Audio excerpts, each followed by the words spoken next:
Bonsoir et bienvenue dans Question d'actu. Une séance de travail présidée par le roi Mohamed VI est consacrée au suivi du programme national pour l'approvisionnement en eau potable et l'irrigation 2020-2027. Et au finish, plusieurs décisions, dont celle de porter à 143 milliards de dirhams le budget de ce programme dans un contexte de 2 années de sécheresse qui se succèdent et qui accentuent le stress hydrique. Cela alors que la campagne agricole touche pratiquement à sa fin et que de nouveaux contrats-programmes sont censés relancer le secteur agricole. Comment gérer le stress hydrique au Maroc dans un contexte de sécheresse ? Quelle perspective pour la campagne agricole? Quel impact économique dans un contexte de changement climatique? Toutes ces questions d'actualité, on en parle avec nos invités. Il s'agit de Rachid Ben Ali. Il est le président de la Confédération marocaine de l'agriculture et du développement durable, la COMADER. Bonsoir à vous, Rachid Ben Ali. Bonsoir, M. Omar. Alors, Abderrahim Ksiri est aussi avec nous. Il est le président de l'Association des enseignants des sciences de la vie et de la terre au Maroc. En direct avec nous, bonjour à vous. Alors, il ne tardera pas à nous rejoindre. Avec nous également, Mohamed Jadri, il est analyste économique. Bonjour à vous, M. Jadri. Bonjour et merci pour l'invitation. Alors, merci à vous de l'avoir accepté. Je vais commencer par Rachid Ben Ali et c'est dans un instant.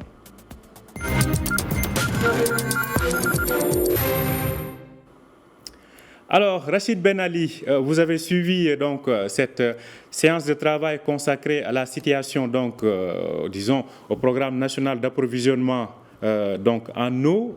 En tant que COMADER, que vous inspirent les décisions qui ont été prises à l'issue de cette séance de travail présidée par le roi Mohamed VI? C'est une très bonne nouvelle pour nous, agriculteurs. C'est une excellente nouvelle que Sa Majesté le roi qui est en train de penser à nous, de penser aux agriculteurs, aux problèmes de l'eau au Maroc. On a souffert, on a beaucoup de problèmes au niveau de l'irrigation, au niveau de toutes les plantations qui sont en train de souffrir. Et c'est une excellente chose que ça vient maintenant. Donc, il n'y a pas uniquement l'eau, il y a aussi un problème de sécheresse aussi qui a été lancé. Et nous sommes très contents de cette initiative royale.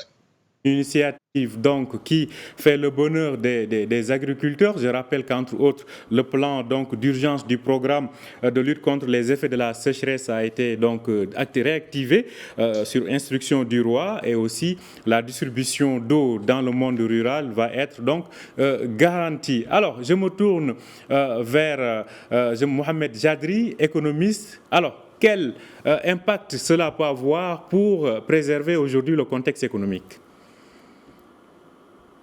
Moi, je pense que l'économie marocaine traverse une situation très difficile, et surtout le secteur agricole. Il ne faut pas oublier qu'on vient de sortir de la crise du Covid qui a impacté énormément l'économie marocaine. Aussi, il y a cette situation d'inflation au niveau international, et aujourd'hui, les entrants agricoles, ils ont amené à un niveau exceptionnel pour les agriculteurs marocains. Et aussi, le dernier élément, c'est qu'aujourd'hui, la sécheresse est devenue quelque chose de structurel,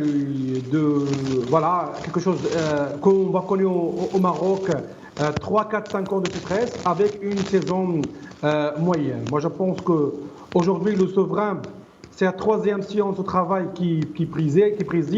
Après aussi le discours de l'ouverture du Parlement qui a été consacré dans une grande partie à la question d'eau. Moi, je pense qu'aujourd'hui, l'économie marocaine qui se lance et qui souhaite avoir des taux de croissance de 4, 5, 6, 7% d'ici la fin de cette décennie, et il ne peut pas continuer de cette manière, avec à la merci des pluies et aussi à la merci du ciel. Moi, je pense qu'aujourd'hui, c'est le moment de passer à une autre vitesse.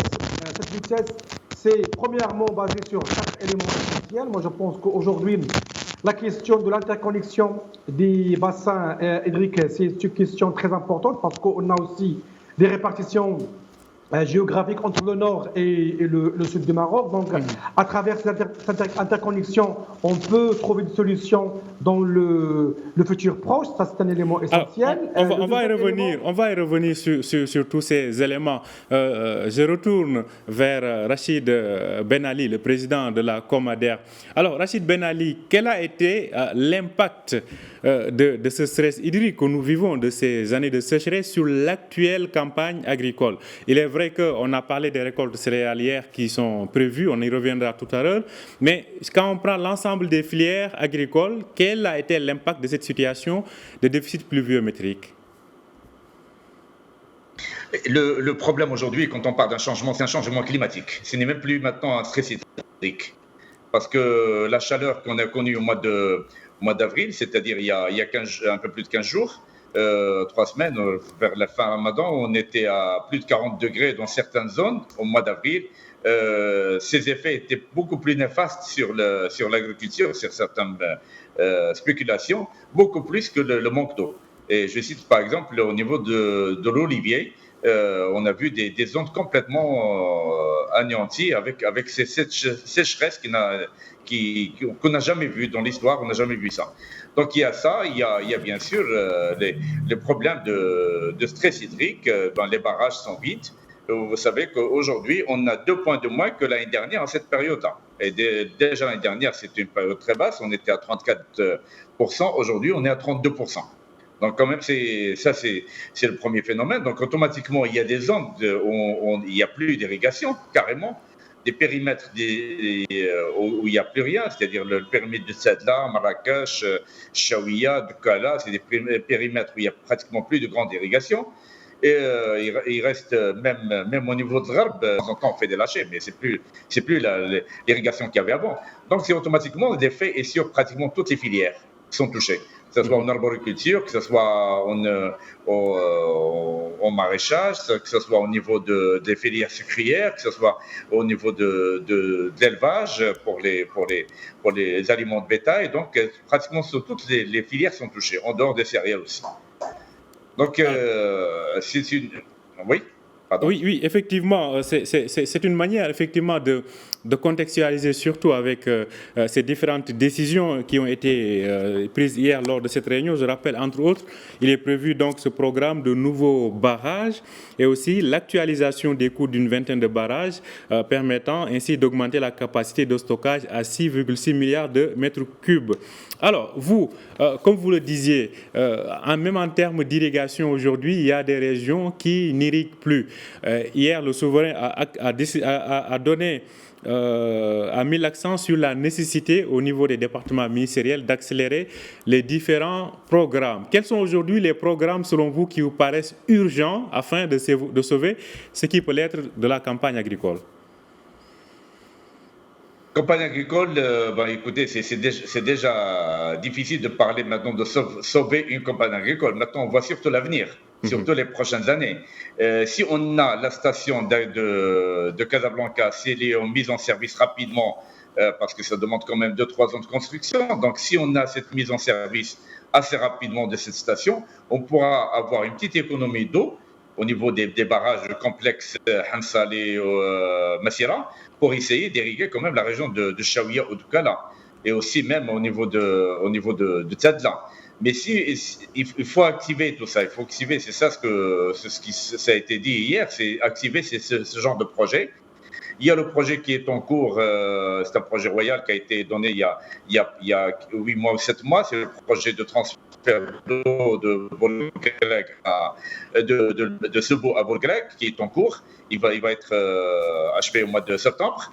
Donc ça va baisser un petit peu la pression qu'il y a cette zone où il y a surtout de l'eau potable. C'est la zone de Casablanca, la région de Chaouia, parce qu'on a toute l'eau qui était au début qui était destinée à l'irrigation, c'est parti à l'eau potable.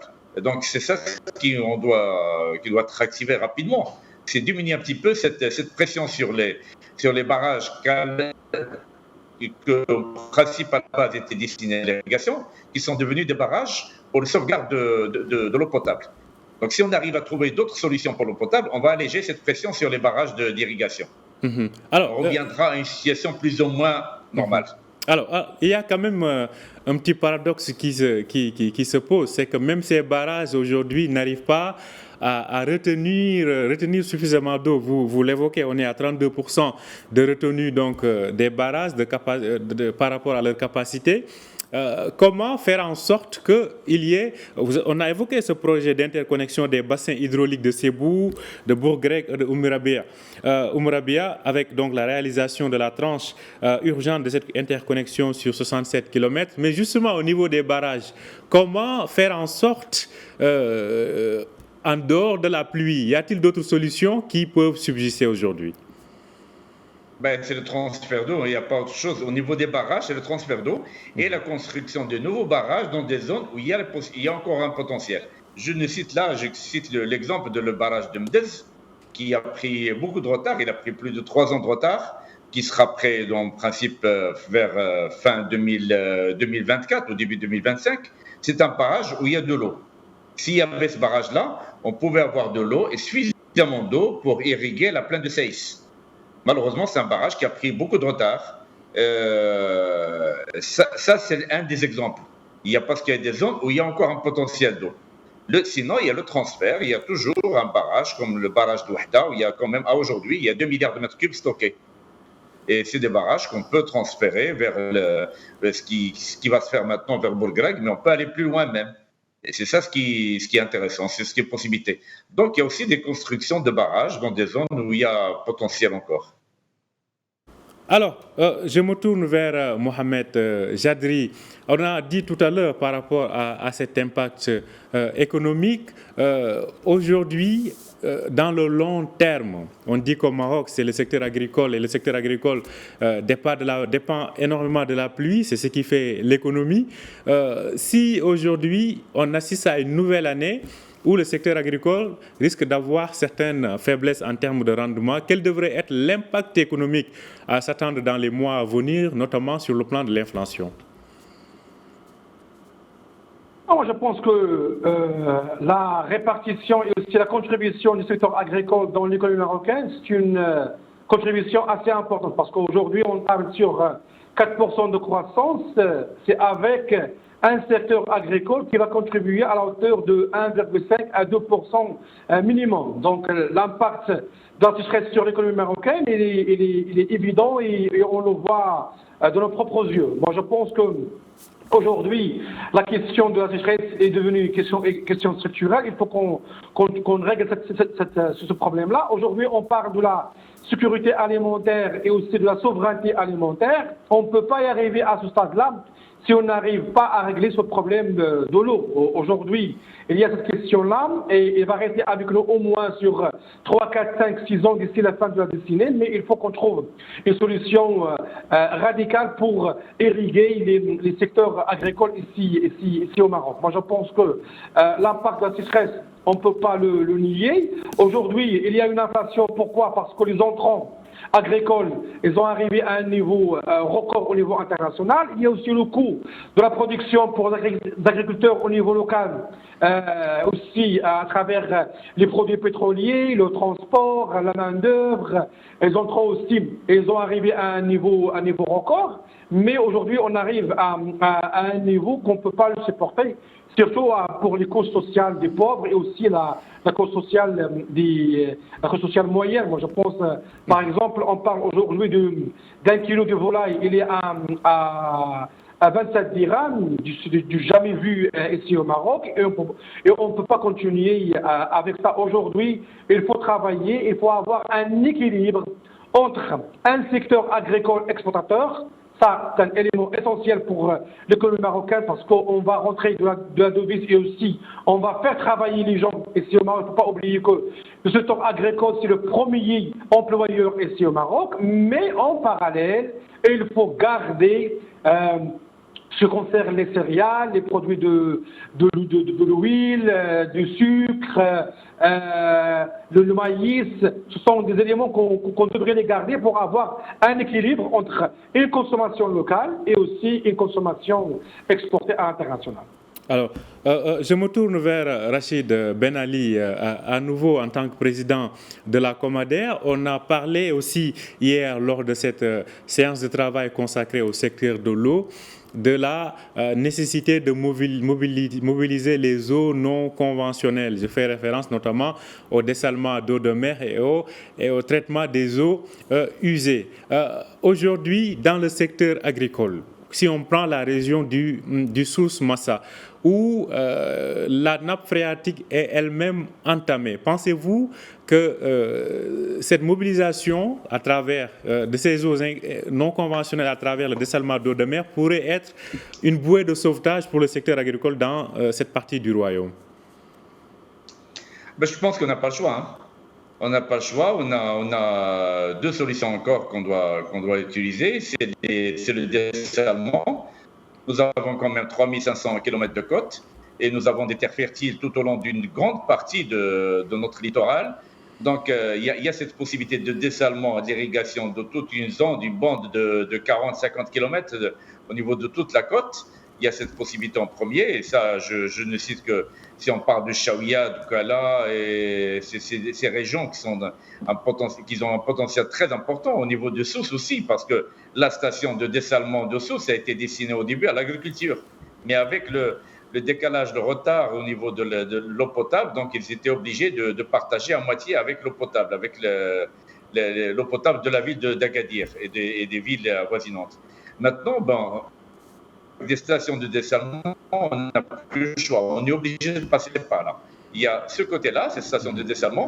Maintenant, les coûts vont devenir un peu moins chers parce qu'avec l'utilisation des énergies renouvelables, que ce soit l'éolien ou le solaire, donc ça reviendra moins cher que celle de la station d'Agadir avec l'utilisation d'énergie fossile. Donc, il y a ce côté-là. Le deuxième point, c'est les eaux usées des villes. Si on prend l'exemple d'Israël, par exemple, qui utilise aujourd'hui un recyclage de 80% des eaux usées. C'est très, très, très important. C'est quelque chose qu'on ne peut pas négliger. Donc ça aussi, ça peut être aujourd'hui, il y a un bon démarrage au niveau de la ville de Marrakech, mais qui peut être multiplié, voire dupliqué dans pas mal d'autres villes au Maroc qui peuvent être utilisées dans au moins des périmètres avoisinants des villes. Ça, ce sont deux solutions qui nous restent. Et je pense que c'est la seule solution qui nous reste. On n'a pas trop de solutions. Hein. Alors, il me vient à l'esprit une autre question qui est évoquée aussi. Vu qu'on a des cultures extrêmement gourmandes en eau, est-ce que vous, secteur agricole, vous ne serez pas à un moment obligé de mettre, entre guillemets, en pause certaines cultures le temps que la situation redevienne un peu plus à la normale? Alors là, c'est une question qui est d'actualité, tout le monde en parle, la réalité c'est autre chose. Les cultures gourmandes en eau sont dans des zones où, ou bien il y a deux choses, ou bien il y a un dessalement et l'agriculteur paye le prix qu'il faut, donc il y a une forte valeur ajoutée qui est destinée à l'export et lui il paye la différence, et c'est ce qui se passe au niveau de la région de Souss par exemple. Et la deuxième région, c'est la région de l'Gharb et de l'Okos. Ces deux régions, si on veut dire, où il n'y a pas réellement de problème d'eau. Donc, c'est là où il y a ces genres de cultures. Qu'est-ce que ça représente, ces cultures? Ça représente quelque chose comme 25 000 hectares. Maintenant, quand on parle d'une sécurité alimentaire au Maroc, quand on parle de l'agriculture, si on parle de 8 millions d'hectares, ce n'est pas les 25 000 qui vont changer quelque chose. Je pense qu'à partir de maintenant, on commence à voir autre chose, discuter d'autres choses, c'est-à-dire des salmons autres, mais cette fois-ci, on va s'attaquer à d'autres cultures qui sont si on veut dire, moins gourmande et avec moins de valeur ajoutée et qui emploient beaucoup moins de monde. Et quelles sont ces cultures-là, Rachid Ben Ali? Les cultures qu'on peut faire, maintenant, on est en train on s'oriente vers des cultures, tout ce qui est grande culture, avec des irrigations d'appoint. On ne peut pas dire qu'on va irriguer les céréales, légumineuses et oléagineux en permanence. C'est impossible, on n'a pas suffisamment d'eau. Mais donner des appoints, si on avait donné cette année des appoints à des céréales, un hectare, je vous dis, si on a un hectare qui est dans une zone pluvieuse, qui la région, par exemple, on prend la région de Chaouia. La région de Chaouia, aujourd'hui, la moyenne elle est de 5 quintaux à l'hectare, parce qu'il y avait un très bon démarrage, mais à un certain moment, il y avait plus de pluie pendant 2 mois et demi. Et c'était une période critique. Automatiquement, complètement de produits. Mais si on avait un apport, quelque chose comme 100 mm, 100 mm, c'est 1000 mètres cubes à l'hectare de plus. C'est un petit apport comparé aux cultures qui consomment 8000 ou 7000 mètres cubes d'eau par an. Et ce petit apport pouvait changer complètement, pouvait passer de 5 à 30 facilement. Parce que c'est ce qu'on appelle les apports d'appoint. Et là, ça peut être valable, que ce soit pour les céréales, pour les oléagineux, pour les légumineuses. Et ça, si on arrive à assurer, et c'est notre but au niveau de la Comadère ou du ministère, c'est d'assurer 1 million d'hectares de ce genre d'appoint. Si on arrive à assurer ça, on assurera au moins 25 à 30 millions d'hectares annuels de ce côté. On peut les mettre de côté et réfléchir à autre chose. Il y a ce côté-là. Deuxième, c'est tout ce qui est culture destinée à l'élevage, tout ce qui alimente bétail, le maïs, les fourragères. Troisième culture, c'est la culture sucrière. Ça, on peut encore utiliser au niveau du chaouia parce que ces gens-là avaient l'habitude. Aujourd'hui, on prend que l'exemple de la tomate. Aujourd'hui, la tomate produite au Maroc, consommée au Maroc, c'est de la tomate qui est issue des serres au niveau d'Agadir et de Dakhla. Si on avait la possibilité d'irriguer la région de Kala, ils étaient des spécialistes de la tomate avant. C'est la région du Walidia, ce sont des grands spécialistes. Aujourd'hui, on ne le fait plus. Alors, en tout cas, c'est des points importants sur lesquels on ne manquera pas de revenir au cours de cette discussion, Rachid Ben Ali. Je me tourne vers Mohamed Jadri, parce que quand même, les critiques ne manquent pas envers le secteur agricole actuellement, l'inflation, mais aussi la consommation d'eau, dans une logique purement économique. Qu'est-ce qui s'impose, selon vous, envers aujourd'hui le secteur agricole en termes peut-être de mesures spéciales pour traverser cette période critique?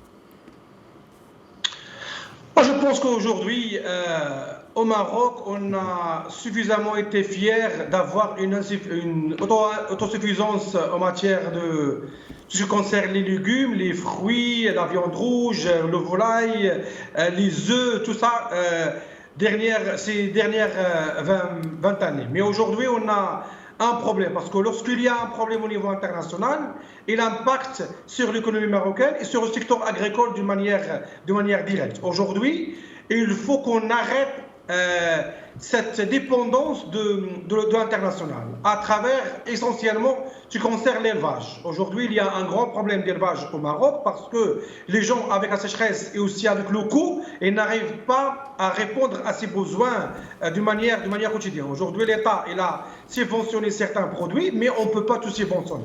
Ça, c'est l'élément.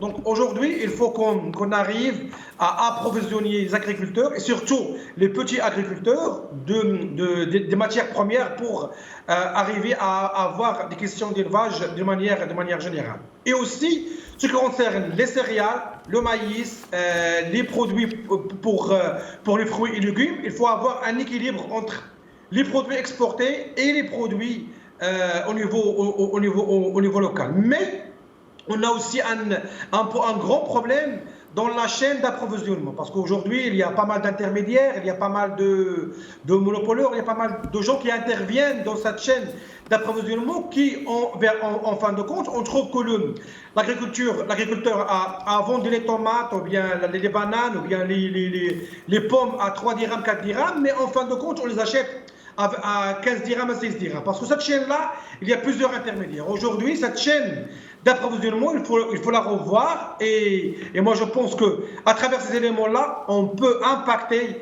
l'économie marocaine à travers une grande valeur ajoutée du secteur agricole dans les années à venir.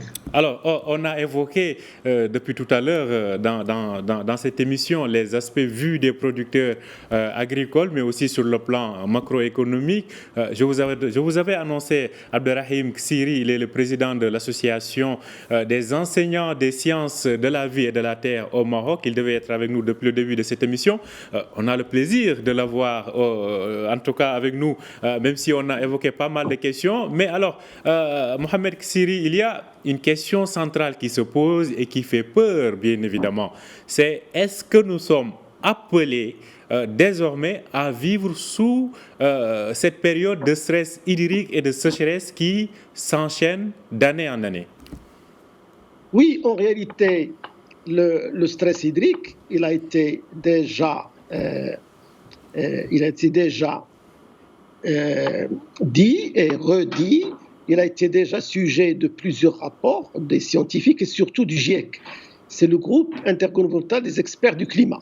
Et lorsqu'on a fait commencer les COP, il y a 27 ans, et qu'on fait une COP chaque année, c'est uniquement pour dire qu'il y aura un dérèglement climatique qui est de plus en plus grave. Et le dérèglement climatique, il ne suit pas une progression rectiligne ou exponentielle, il s'accélère lorsqu'il y a comme la boule de neige, lorsqu'il y a une aggravation des gaz à effet de serre au niveau de l'atmosphère, il y a une retention de la chaleur beaucoup plus grande et donc qui agit sur le courant, que ce soit les courants marins ou encore les courants de l'air, et ça perturbe complètement le climat. Et c'est ce qu'on est en train de vivre. La sécheresse, on ne la vit pas uniquement au Maroc, on la vit en Europe, on la vit même au niveau des pôles, où c'est-à-dire la fonte des glaces elle atteint des records, jamais atteints, des températures extrêmes records. Donc, ça fait 27 ans qu'on sait qu'il y aura des dérèglements climatiques, il faut vivre avec. Et maintenant, il faut absolument, et d'ailleurs, Sa Majesté le Roi, il a organisé 2 réunions stratégiques avec tous les acteurs de l'eau au Maroc, c'est pour dire que vraiment, il faut mettre les moyens, il ne faut plus attendre, il faut absolument comprendre que c'est structurel et l'État, elle mobilise tous les moyens de l'État, elle augmente les budgets de manière exponentielle, mais maintenant, c'est les autres acteurs, chacun doit jouer son rôle au niveau national pour agir, mais avec un rythme beaucoup plus élevé qu'auparavant.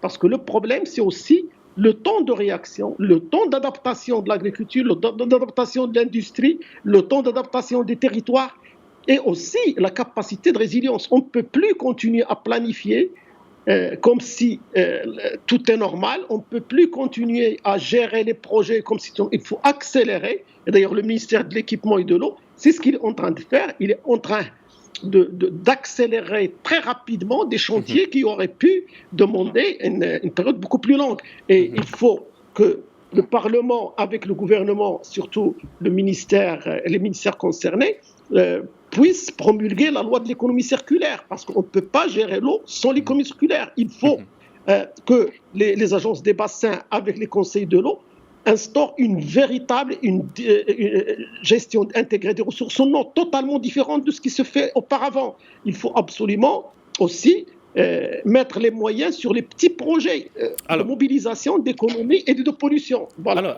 Abdelrahim Ksiri, c'est important, je vais rester avec vous.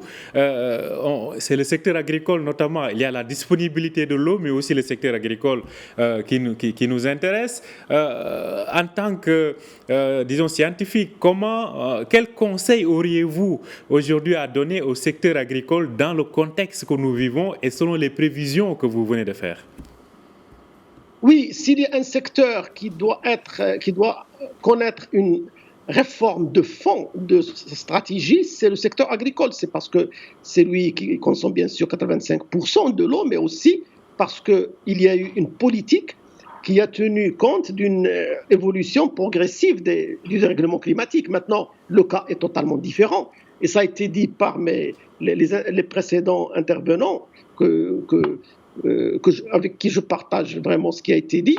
Il faut absolument revoir, et ça a été dit aussi par le ministre de l'Équipement et de l'Eau, et il faut revoir complètement la stratégie agricole. Il ne faut plus considérer l'entrepreneuriat dans le monde agricole comme un entrepreneuriat libéral ouvert, parce qu'il ne peut pas choisir toutes les espèces qu'il veut, il ne peut pas utiliser l'eau comme il veut, parce que c'est une ressource commune et c'est une ressource partagée. Et donc, ce n'est pas la propriété de celui qui est capable d'avoir les moyens de puiser le maximum à partir de sa parcelle agricole. Il faut absolument qu'il y ait cette équité dans le partage de l'eau et il faut revoir le prix de l'eau. Parce que, d'abord, le prix de l'eau n'est pas bien évalué, il n'est pas bien estimé, et aussi parce que la plupart dans ce domaine ne payent pas l'eau. Et donc, il faut absolument qu'on puisse avoir un État fort, une société forte qui a l'accès d'abord à l'information. au niveau de chaque territoire, sur la disponibilité de la ressource, sur le prix de cette ressource, mais comment il va être partagé. Et c'est pourquoi il faut absolument que, ça a été dit dans le discours stratégique royal de l'ouverture du Parlement, il faut absolument revoir la facturation et le prix de l'eau.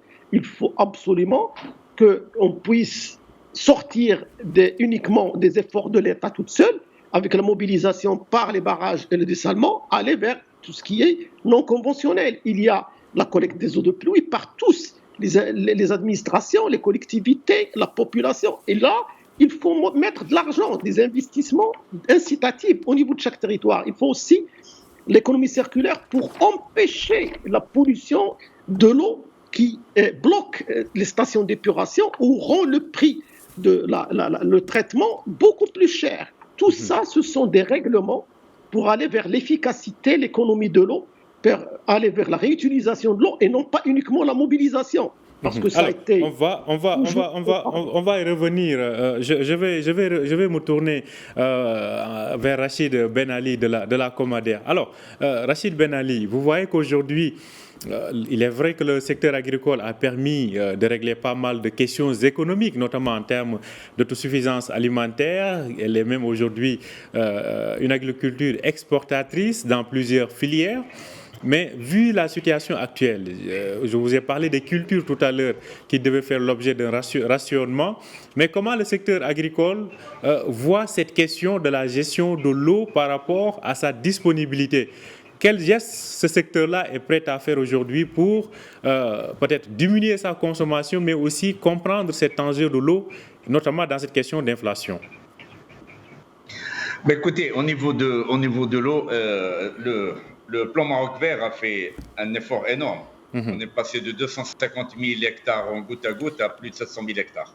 Donc on a économisé l'équivalent de presque, on parle toujours d'un barrage par an. Un grand barrage par an qu'on a économisé en utilisant le goutte à goutte. Ça, c'est le premier point. Maintenant, comme il a dit Saad Rahib, je pense qu'il y a un sérieux problème maintenant. Il faut faire un équilibre, il faut trouver un juste équilibre. Parce que d'un côté, on nous demande de faire de la production. Alors, je ne cite que les produits qui sont de grande consommation et qui sont nécessaires pour la souveraineté et la sécurité alimentaire de tous les jours. On ne parle pas des fruits, par exemple. Ce n'est pas une obligation. Mais les légumes, c'est une obligation. On en a besoin. Les légumes, aujourd'hui, tout le monde sait qu'on ne peut pas faire des légumes sans irrigation. Maintenant, il faut faire la part des choses. Est-ce qu'on doit irriguer suffisamment? Est-ce qu'on ne doit pas irriguer? Qu'est-ce qu'on doit prendre? Est-ce qu'on doit utiliser un barrage pour l'irrigation? Parce qu'on doit bien boire, oui, l'eau potable, on doit boire, mais on doit aussi manger. Est-ce que maintenant, il faut trouver le juste équilibre entre les deux.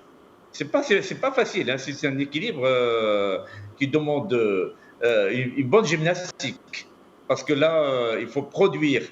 Alors, par exemple, si on prend l'exemple de la pastèque. Le pastèque, bon, on a enlevé la pastèque, c'est une bonne chose. Cette année, on n'a pas eu de pastèque, mais on a quand même perdu 2 milliards de dirhams d'export. Mais la région de Zagora ne pouvait pas supporter la pastèque, ça c'est clair. Tout le monde était d'accord sur ça. Maintenant, on parle surtout des légumes. Qu'est-ce qu'on va faire pour ces légumes? Les fruits, on peut s'en passer, mais on a des plantations qui existent. Comme l'a dit tout à l'heure, si Mohamed Jadri, il a raison, parce que quand même, on emploie 4 millions de personnes au niveau du rural. Qu'est-ce qu'ils vont faire, ces gens-là? Les 4 millions. Les 4 millions, vous voyez, quand on a une année sec comme cette année-là, si on n'avait pas des périmètres irrigués avec les fruits et légumes, avec d'autres cultures, je cite les cultures même à export, si on n'avait pas ça, qu'est-ce qu'on va faire des 16 millions de personnes qui vivent dans la campagne? Alors, sachant bien qu'un hectare, une ferme de 100 hectares de blé ne fait travailler que 5 ou 6 personnes maximum. Disons 10 personnes maximum. Et par contre, 100 hectares d'un produit à l'export, ça fait travailler beaucoup de monde. Maintenant, c'est des équilibres, c'est des gymnastiques qui ne sont pas faciles du tout à faire, et c'est des économistes, on doit s'entraider entre nous, entre les agriculteurs, les économistes, et tout, pour trouver le juste équilibre. C'est pas facile. Hein. En plus, il y a un point très important qu'il ne faut pas oublier. On impute beaucoup de choses à l'agriculture, à l'eau, l'utilisation de l'agriculture. Si on ne prend rien que les déperditions des réseaux d'eau potable dans les villes, ça chiffre par des millions j'en suis sûr, de mètres cubes d'eau. Je pense que les chiffres doivent être connus quelque part. Mais il y a beaucoup d'eau qui est perdue au niveau rien que le réseau d'irrigation et au réseau de transfert entre les villes aussi. En tout cas, ce sont des choix, comme vous le dites, extrêmement difficiles sur le plan économique. J'ai posé tout à l'heure la question à Mohamed Jadri, peut-être je vais l'affiner davantage. Mohamed Jadri, au regard de ces secteurs, vu l'emploi, vu des filières agricoles plutôt, vu l'emploi qu'elles créent, vu leur contribution économique, vu la part de l'agriculture globale dans le PIB, sa valeur ajoutée, selon vous, si on avait des choix, des arbitrages à faire, quelles devraient être les priorités?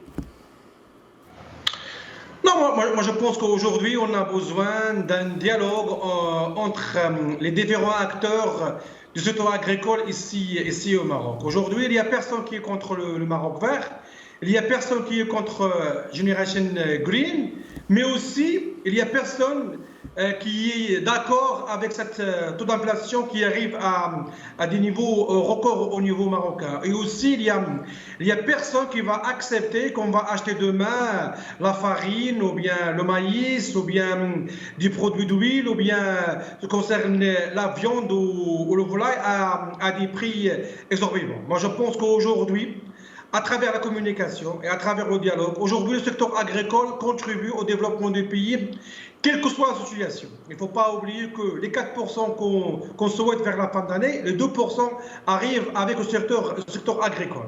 Le secteur agricole, c'est le premier employeur au Maroc. Aussi, l'année dernière, même si ça a été une année de sécheresse, on a exporté vers l'international 80 milliards de dirhams. 80 milliards de dirhams, c'est énorme. C'est presque ce qu'on exporte en matière automobile et du secteur touristique, etc. Donc c'est un secteur clé pour l'économie marocaine.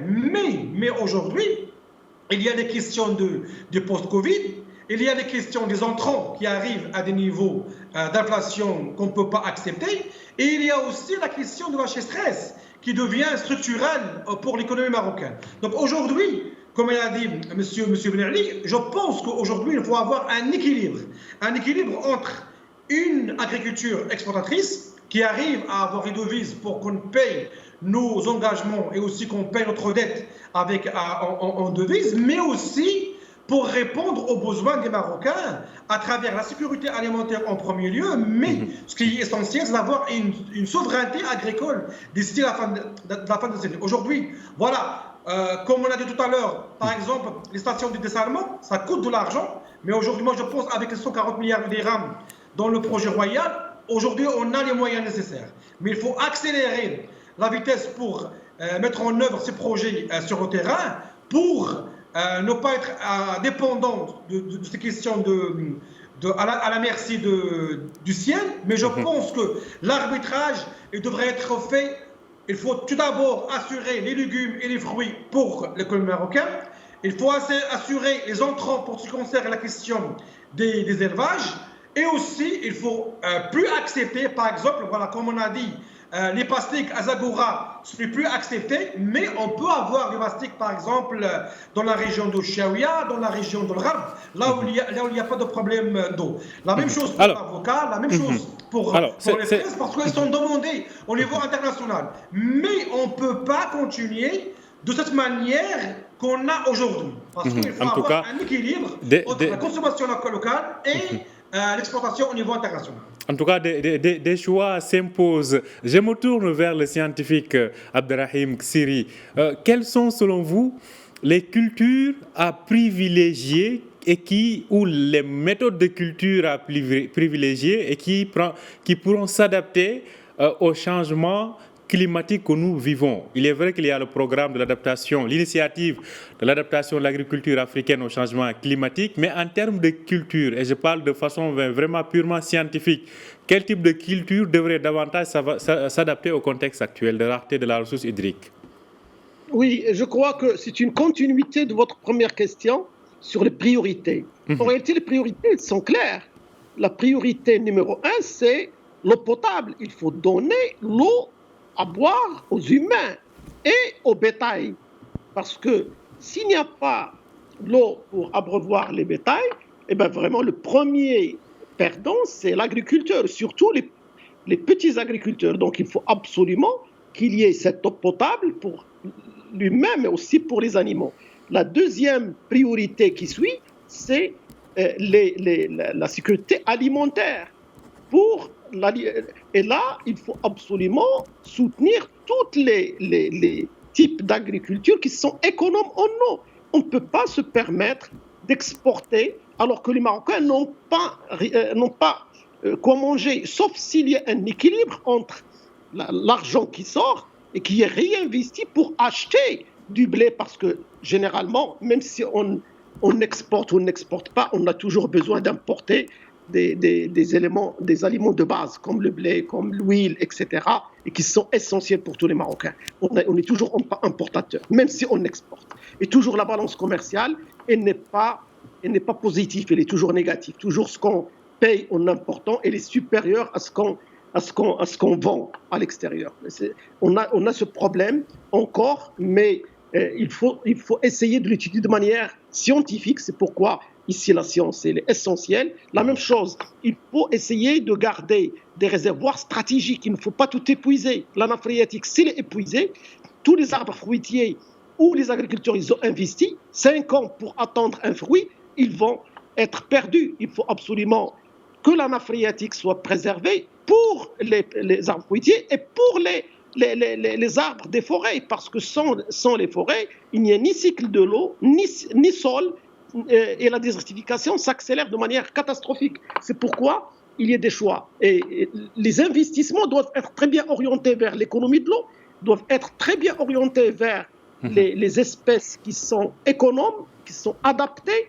Et nous, au Maroc, on a cette capacité et cette culture de gérer la rareté.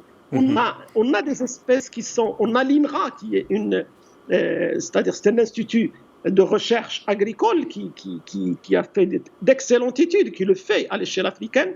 Donc, il connaît très bien qu'est-ce qui est exigeant, ce qui n'est pas exigeant. Il faut aussi non pas favoriser toujours des subventions pour puiser l'eau avec de nouveaux puits, mais il faut des investissements pour économiser l'eau. Mais en plus de ça, il faut de la loi. Il faut appliquer la loi pour ceux qui gaspillent. Il faut appliquer la loi pour qu'ils payent plus cher. Il faut faire sortir la loi de l'économie circulaire, la loi contre le gaspillage. Même dans les pays développés, ils ont la loi contre le gaspillage. Alors nous, on a encore 30% qui est perdu. Donc, je pense que c'est des idées... Vous avez parfaitement répondu à la question. Il nous reste à peine 5 minutes. Je vais faire un dernier tour de table, entre guillemets. Je commence par Rachid Ben Ali. Alors, la campagne agricole, avec tout ce qui est annoncé comme récolte céréalière, environ 55 millions de quintaux, finalement, plus de peur que de mal, Rachid Ben Ali. On l'espère, parce que ça reste encore des prévisions, donc on verra après par la suite est-ce qu'on va réaliser, parce que ça reste encore, on est en pleine récolte. J'espère qu'on va réaliser ces chiffres, Inch'Allah. Ça sera, en tous les cas, ça sera une bonne nouvelle par rapport à l'année dernière. C'était une bonne nouvelle par rapport à ce qu'il y avait l'année dernière. Et maintenant, il reste à assurer les autres récoltes, les autres produits, parce qu'il n'y a pas uniquement que la céréaliculture, donc il y a autre chose. Toutes les autres cultures qu'il faut assurer. Donc, d'autres cultures qu'il faudrait assurer. Je me tourne vers l'économiste Mohamed Jadri. Alors, pensez-vous qu'avec la situation actuelle, quand même, malgré tout, le secteur agricole au Maroc reste performant par rapport, si on la compare à d'autres pays notamment? Reste performance, voilà, moi je pense que c'est relatif, mais elle est solide. Elle est solide parce que voilà, même ces années de stress, on arrive quand même à sortir du bout de tunnel. Par exemple, l'année dernière, on a fait 34 millions de quintaux. Cette année, on va faire 55 millions. Ce sont des prévisions, mais elles sont loin aussi de 75 millions de quintaux prévus dans la loi de finances de 2023. Moi, je pense qu'aujourd'hui, on peut faire mieux avec le secteur agricole qui arrive à faire employer des gens et qui arrive à exporter et faire rentrer des devises, mais il y a un grand problème, elle est dépendante de l'eau. Si on arrive à régler cette problématique d'eau pour le Maroc d'ici la fin de la décennie, moi je pense qu'on pourrait faire beaucoup mieux et on peut faire seulement 3%, 4% de croissance à travers le secteur agricole. C'est la raison pour laquelle moi je pense qu'avec ces éléments-là, que le nouveau modèle de développement économique qui vise 5%, 6%, 7% de croissance d'ici 2035, c'est à travers une forte contribution du secteur agricole. Mais on ne peut pas compter sur le secteur agricole si on n'arrive pas à régler la grande problématique liée à la question d'eau. Une question donc qu'il faudrait régler. Certainement, les scientifiques auront, et on en a vu quand même, on en a reçu pas mal d'idées avec Abderrahim Ksiri, vers qui je me tourne. Alors, Abderrahim Ksiri, sur la base de tout ceci, pensez-vous que quand même, malgré tout, le Maroc reste ou pourra rester à l'abri de cette question de sécheresse et de ressources et de stress hydrique? Pourquoi je pose cette question? Parce que quand on prend d'autres régions dans le continent comme dans le Sahel, on a enregistré cette année des pluies records depuis une 60aine d'années. Donc pensez-vous que le cycle n'est pas irréversible? Oui, je crois que le Maroc, il a toujours bien agi sur les leviers d'une durabilité d'approvisionnement et d'offre d'eau. Et ça a réussi pour l'approvisionnement de l'eau des villes, mais aussi à 100%. Et on est, au niveau de l'agriculture, on était à 1 million de hectares, on est passé presque à 2 millions maintenant de hectares irrigués. Ce n'est pas le problème. Le problème, il a la capacité, il a l'ingénierie, l'expertise. Le problème, maintenant, c'est qu'il faut agir sur autre chose à part la mobilisation. La mobilisation, on a fait beaucoup, on continue à faire dans les barrages, on continue dans les dessalements, mais il faut, les points faibles, c'est la gouvernance de l'eau qui est intégrée. Il faut l'approche GIR, gestion intégrée des ressources, avec participation, avec accès à l'information dynamique et actualisée au niveau de chaque territoire. Il faut absolument innover et diversifier les modes de mobilisation par tous les acteurs et non pas uniquement par l'État. Il faut que l'économie circulaire, c'est une loi qui est essentielle parce qu'on aura peut-être l'occasion de parler de tous ces principes qui essaient de ne pas régler le problème à la fin et corriger, mais prévenir. Il essaie de prévenir et de boucler le cycle. Et il y a aussi les innovations. Il faut appuyer les innovations, les petits projets. Ça, on est encore dans une phase qui est... mais aussi, il faut reconnaître le savoir culturel, ancestral des communautés au niveau national et qui est diversifié, mais pas uniquement les reconnaître, les appuyer par la recherche scientifique au niveau de chaque territoire, les appuyer par des financements pour innover, pour généraliser d'autres formes d'économie d'eau, de réduction de la pollution, de réduction de la consommation et de stockage par l'ensemble des acteurs et non pas uniquement par l'État.